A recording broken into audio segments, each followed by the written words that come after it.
내 보증금이 전부 날아갔어. 이제 어떡하지? 2025년 봄 내 보증금이 경기도에 사는 전부 날아갔어. 58세 김 씨는 이제 어떡하지? 퇴직금 통장에서 1,000만 원을 꺼냈습니다. 아들 월세 보증금으로 쓰라고요. 전세는 위험하다고 했습니다. 그래서 월세를 선택했습니다. 월세는 안전하다고 믿었습니다. 그런데 말입니다. 사흘 뒤 아들에게서 전화가 왔습니다. 집주인 연락이 안 된다고요? 전화기는 꺼져 있었습니다. 채팅창은 삭제됐습니다. 1,000만 원도 함께 사라졌습니다. 아들은 직접 현장을 가봤습니다. 집도 봤습니다. 등기부등본도 받았습니다. 신분증도 확인했습니다. 전자계약서까지 작성했습니다. 그런데도 당했습니다. 피해자 51명, 피해 금액 3억 5천만 원입니다. 여러분, 3억 5천만 원입니다. 왜일까요? 서류도 확인하고 현장도 갔는데 어떻게 이렇게 감쪽같이 당한 걸까요? 진짜 이유는 따로 있습니다. 지금부터 그 수법을 낱낱이 공개하겠습니다. 딱 3가지만 알면 막을 수 있습니다. 지금 자녀가 월세를 구하고 있다면, 임대 중인 집이 있다면 반드시 끝까지 보십시오. 아들 이름 가명으로 민준이라고 하겠습니다. 28살, 막 취직한 사회초년생입니다. 월급 230만 원. 서울에서 처음으로 혼자 살려고 직거래 앱을 열었습니다. 중개 수수료를 아끼려고요. 점심값을 아끼려고 삼각김밥으로 때우면서 모은 돈이었으니까요. 그러다 눈에 들어오는 매물이 하나 있었습니다. 신축 오피스텔, 보증금 1,000만 원에 월세 50만 원. 같은 건물 다른 매물들은 월세가 100만 원이 넘었습니다. 반값이었습니다. 의심했습니다. 이렇게 싼 게 말이 되나? 하지만 스스로를 설득했습니다. 빨리 잡지 않으면 다른 사람이 가져가겠다. 이 한마디가 판단력을 멈추게 했습니다. 상대방은 말했습니다. 비밀번호 알려드릴 테니 직접 보세요. 민준이는 직접 들어갔습니다. 깨끗한 신출이었습니다. 의심할 이유가 없었습니다. 등기부등본도 신분증도 보내왔습니다. 이름도 주소도 다 맞았습니다. 1,000만 원을 입금했습니다. 사흘 뒤 연락이 끊겼습니다. 민준이가 잘못한 게 없습니다. 현장도 갔고 서류도 확인했습니다. 그런데도 당했습니다. 왜 가능했는지 지금부터 그 구조를 보여드리겠습니다. 더 충격적인 건 지금부터입니다. 이 사건이 발생한 배경부터 말씀드리겠습니다. 전세 사기 피해가 급증하면서 세입자들이 대거 월세 시장으로 이동했습니다. 그러자 사기꾼들도 따라 이동했습니다. 전세 사기가 사회 문제로 부각되는 동안 월세 사기는 조용히 늘어나고 있었습니다. 월세 사기는 크게 2가지 유형으로 나뉩니다. 첫 번째는 갭투자형 동시다발 계약수법입니다. 임대인이 자기 돈 없이 신축 빌라를 대량 매입한 뒤 보증금을 돌려막다 한꺼번에 무너지는 방식입니다. 두 번째는 위조 임대인 수법입니다. 집에 침투해 집주인 행세를 하며 허위 매물을 올린 뒤 계약금만 받고 잠적하는 방식입니다. 두 유형 모두 피해자들은 등기부등본을 봤다고 생각했습니다. 서류를 확인했다고 믿었습니다. 그런데 그 서류가 가짜였습니다. 두 수법 중 어느 것이 더 무서울까요? 지금부터 하나씩 보겠습니다. 첫 번째 유형입니다. 갭투자형 동시다발 계약수법입니다. 임대인이 자기 자본 없이 신축 빌라를 대량 매입합니다. 은행 대출을 최대한 끌어다 쓰고 부족한 나머지는 세입자의 보증금으로 메웁니다. 그 보증금으로 다음 집을 삽니다. 보증금 돌려막기입니다. 여기서 결정적 장치가 하나 있습니다. 보증보험 가입을 방해하거나 시기를 늦추는 겁니다. 보증보험이 있으면 임대인이 도망가도 보증금을 돌려받을 수 있습니다. 그래서 사기꾼 임대인은 이 보험 가입을 어떻게든 막으려 합니다. 이런 물건은 등기부를 보면 특징이 있습니다. 근저당이 과다하게 서정되어 있습니다. 임대인 명의가 짧은 기간에 여러 차례 바뀌어 있습니다. 공인중개사가 조직적으로 가담해 세입자를 유도하는 경우도 있습니다. 결국 경매가 진행되면 은행이 먼저 가져갑니다. 세입자 보증금은 그 다음입니다. 남은 게 없으면 한 푼도 못 받습니다. 임대인은 이미 잠적한 뒤입니다. 그런데 이게 끝이 아닙니다. 두 번째 수법은 훨씬 더 교묘합니다. 두 번째 유형입니다. 위조 임대인 수법입니다. 비밀번호 하나에서 시작합니다. 사기꾼이 세입자인 척 집주인에게 전화합니다. 지금 당장 방을 보고 싶다고요. 공실이 오래된 집주인은 별 의심 없이 비밀번호를 알려줍니다. 그 순간 시작됩니다. 사기꾼이 빈집에 들어가 구석구석 사진을 찍습니다. 이 사진으로 허위 매물을 올립니다. 시세 절반 가격으로요. 피해자가 직접 현장에 가봐도 사진과 똑같으니 의심이 사라집니다. 상대방이 등기부등본과 신분증 사진을 보내옵니다. 이름도 주소도 다 맞습니다. 하지만 전부 위조입니다. 육안으로는 구분이 불가능한 수준입니다. 전자계약서를 씁니다. 국토부에서 인정한 방식이라고 합니다. 거짓말입니다. 진짜 국토부 전자계약은 공인중개사 없이 작성이 안 됩니다. 계약금이 입금되는 순간 끝입니다. 눈치채셨습니까? 피해자는 아무것도 소홀히 하지 않았습니다. 그런데도 당했습니다. 왜 그랬을까요? 여기서 더 중요한 게 있습니다.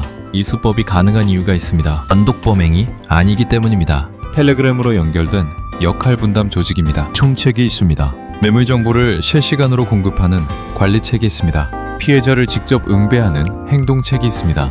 한 명이 잡혀도 윗선은 안전한 구조입니다. 계약금이 입금되는 순간 대포 통장으로 즉시 이체됩니다. 여러 차례 이체를 반복하면서 세탁합니다. 마지막엔 디지털 화폐로 바꿉니다. 추적이 끊깁니다. 내 돈이 사라지는데 걸리는 시간은 몇 초입니다. 피해자가 은행에 전화해 지급 정지를 요청할 때는 이미 늦었습니다. 피해자 51명, 피해 금액 3억 5천만 원, 1인당 적게는 100만 원, 많게는 수천만 원입니다. 돌려받은 사람은 없습니다. 그런데 진짜 문제는 따로 있습니다. 이 사기의 피해자가 세입자뿐이 아니라는 점입니다. 여러분이 집주인이라면 지금부터 특히 잘 들으십시오. 비밀번호를 알려준 진짜 집주인도 피해자가 됩니다. 사기꾼이 집에 들어가 사진을 찍은 뒤 그 집주인 행세를 시작합니다. 등기부등본을 위조합니다. 신분증도 위조합니다. 그 서류로 수십 건의 가짜 계약을 동시에 성사시킵니다. 진짜 집주인은 전혀 모릅니다. 경찰이 찾아왔을 때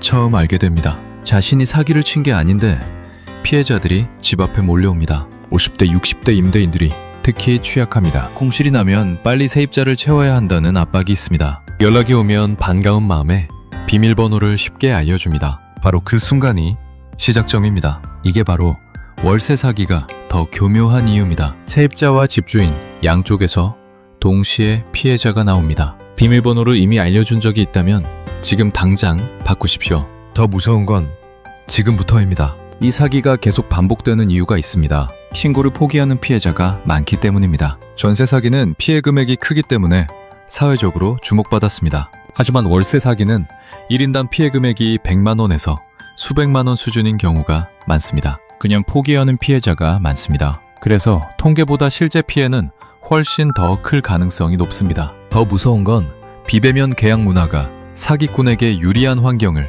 만들어줬다는 점입니다. 직거래 앱이 급성장했고 집주인을 직접 만나지 않는 게 자연스러워졌습니다. 사기꾼이 숨기 가장 좋은 환경입니다. 전세 사기가 무서워 월세를 선택한 그 안도감이 방심을 만들었습니다. 이것이 여러분이 이 영상을 반드시 봐야 하는 이유입니다.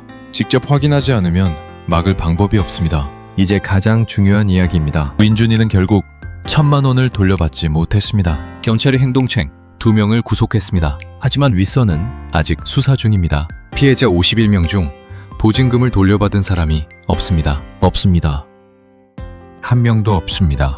대포 통장으로 빠져나간 돈은 디지털 화폐로 바뀌어 추적이 끊겼습니다. 은행도, 경찰도, 법원도 되찾아줄 수 없었습니다. 40년을 일해서 모은 퇴직금 중 1,000만 원이 사흘 만에 사라졌습니다. 아들도 아버지도 잘못한 게 없습니다. 그런데도 돌아오지 않습니다. 답은 단 하나입니다. 당하기 전에 내가 직접 확인하는 것 외에는 방법이 없습니다. 국가도, 경찰도, 은행도 사후에는 도와줄 수 없습니다. 오직 계약 전에 내 손으로 직접 확인하는 습관만이 보증금을 지킵니다. 진짜 무서운 건 이게 지금 이 순간에도 전국에서 계속되고 있다는 점입니다. 그럼 어떻게 막아야 할까요?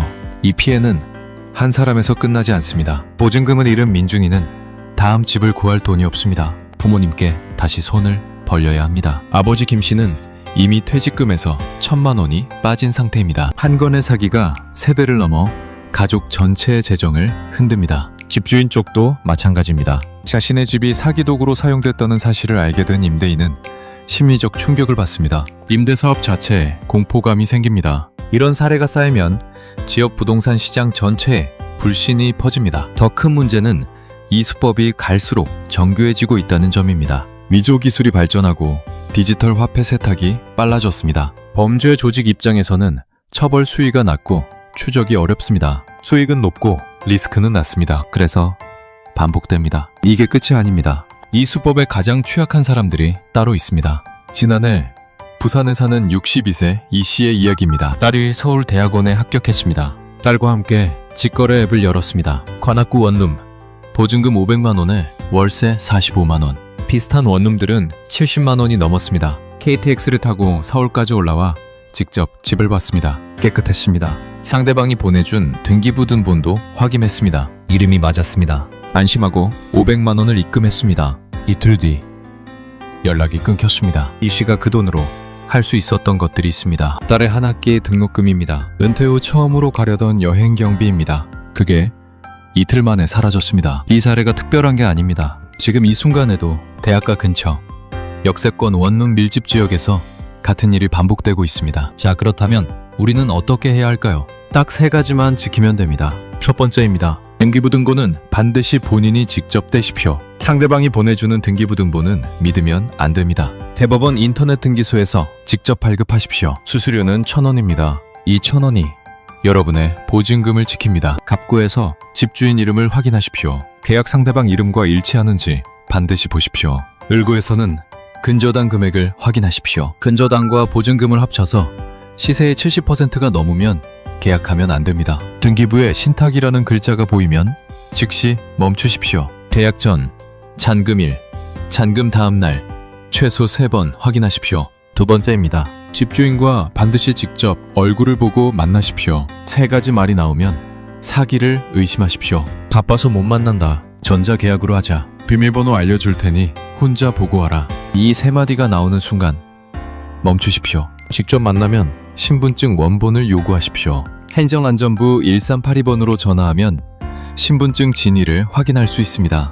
무료입니다. 세 번째입니다. 계좌 명의를 반드시 확인하십시오. 계약 상대방 이름과 입금 계좌 명의가 한 글자라도 다르면 입금하면 안 됩니다. 대리인 계좌, 가족 계좌 모두 해당됩니다. 그리고 중개 수수료 아깝다고 직거래를 선택하지 마십시오. 그 수수료가 보증금을 지키는 보험이 될 수 있습니다. 마지막으로 정리하겠습니다. 오늘 이야기를 3줄로 정리하겠습니다. 전세가 무서워서 선택한 월세에도 사기꾼이 있습니다. 그 사기꾼들은 조직적으로 움직이며 몇 초 만에 돈을 사라지게 만듭니다. 국가도, 경찰도, 은행도 사후에는 여러분의 돈을 되찾아 줄 수 없습니다. 지금 자녀가 월세를 구하고 있다면 이 영상을 지금 바로 공유해 주십시오. 한 사람이라도 더 알면 그만큼 피해를 줄일 수 있습니다. 기억하십시오. 집은 발로 뛰어서 확인하고 서류는 내 손으로 직접 떼고 사람은 눈으로 직접 보십시오. 이 3가지 습관이 여러분의 보증금을 지키는 유일한 방법입니다. 여러분이 임대인이라면 지금 당장 비밀번호를 바꾸십시오. 자녀가 월세를 알아보고 있다면 반드시 함께 가십시오. 부모의 동행은 선택이 아니라 필수입니다. 당신은 어떤 선택을 하시겠습니까? 선택은 지금입니다. 여러분은 어떻게 생각하시나요? 댓글로 자유롭게 남겨주세요. 구독과 좋아요는 더 나은 콘텐츠를 만드는데 큰 힘이 됩니다. 알림 설정까지 해두시면 새로운 영상을 가장 먼저 만나보실 수 있습니다. 다음 영상에서 또 만나겠습니다.